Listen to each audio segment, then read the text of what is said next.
السلام عليكم ورحمة الله وبركاته. ازيكم يا حبايب قلبي، عاملين ايه؟ اللهم صل وسلم وبارك على سيدنا محمد وعلى آله وصحبه أجمعين.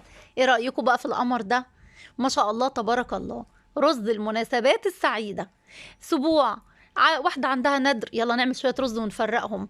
كانوا يا بنات بيبقوا أحلى وأطعم شوية رز دقناهم في حياتنا. يلا إن شاء الله نحاول نعمل زيهم. يلا بقى عشان احنا ايه مستعجلين. يلا حلة على النار، هنحط فيها يا بنات 3 كوبايات ميه وكوبايه حليب اهو. واحده واحده، احنا مش عشان مستعجلين نقول ايه، لا هتفهموا كده واحده واحده معايا. 3 كوبايات ميه وكوبايه حليب، تمام. ونفس الكوبايه اللي عايرنا بيها يا بنات هنعاير بيها كوبايه رز، كوبايه رز بس، لا اكتر ولا اقل.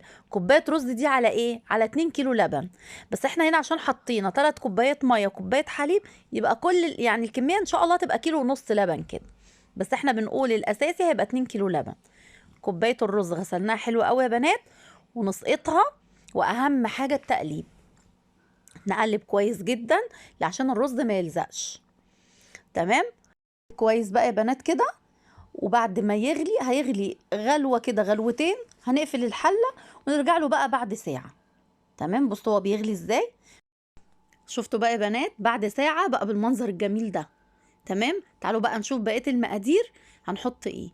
بصوا بقى السر هنا، معانا 2 كيلو لبن. بصوا انا بفضيهم من الازازة قدامكم، ما تغلاش يا بنات، تجيبيه من اللبان كده ما تغليهوش، تمام. معانا كيس نشا، كيس نشا، انتوا مستغربين ليه؟ ومعانا قشطه من اللي هي وش اللبن او علبه قشطه. ومعانا كوبايه سكر، هي كوبايه سكر حلوه قوي يا بنات، وفانيليا دي بنحطها عشان النكهه، تمام. شفتوا بقى السهوله. عندك شويه جوز هند، حابه تحطيهم ما تحطيهمش براحتك خالص، انا بس عشان الولاد بيحبوه.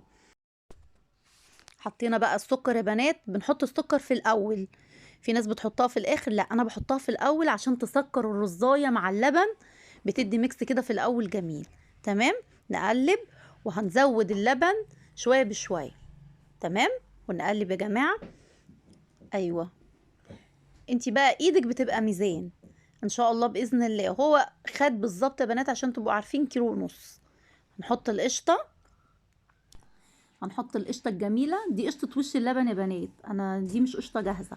حابين علبه قشطه جاهزه ماشي. هنعمل بقى النشا، معلقتين نشا او كيس النشا هنقلبهم في نص كوبايه حليب، تمام. وهنقوم حاطينهم على الرز، نقلبهم كويس عشان اي تكتلات، ما ينفعش فيها اي تكتلات. وهنحطهم على الرز ونقلب يا بنات. بصوا ما شاء الله تبارك الله، والله يا بنات كرمش وهو لسه في الحله. بصوا جميل جدا وكريمي وما شاء الله، هتدعولي بجد والله. اخر حاجه بنحطها الفانيليا. شفتوا بقى حطينا الفانيليا، هنقلب تقلبتين وخلاص خلصنا. شفتوا بقى القمر، شفتوا مكرمش وجميل ازاي. يلا بقى يا حبايب قلبي عشان نغرفه. والله يا بنات طلع كميه ما شاء الله تبارك الله. يا بنات، ان شاء الله بعد ما يبرد تحط في التلاجة، لازم يتغطى، ده من ضمن الاسرار ان هو يبقى بالمنظر اللي انتوا شايفينه ده، يتغطى. وكده بعد ما برد بصوا الكرمشه بقى، بس لازم نغطيه يا بنات، ورق فويل، صينيه، اي حاجه. بعد ما يبرد ويهدى نغطيه ونحطه في التلاجة، بيبقى بالمنظر الجميل ده. لايك وشير لو عجبكم الفيديو. استودعكم الله التي لا تضيع ودائعه.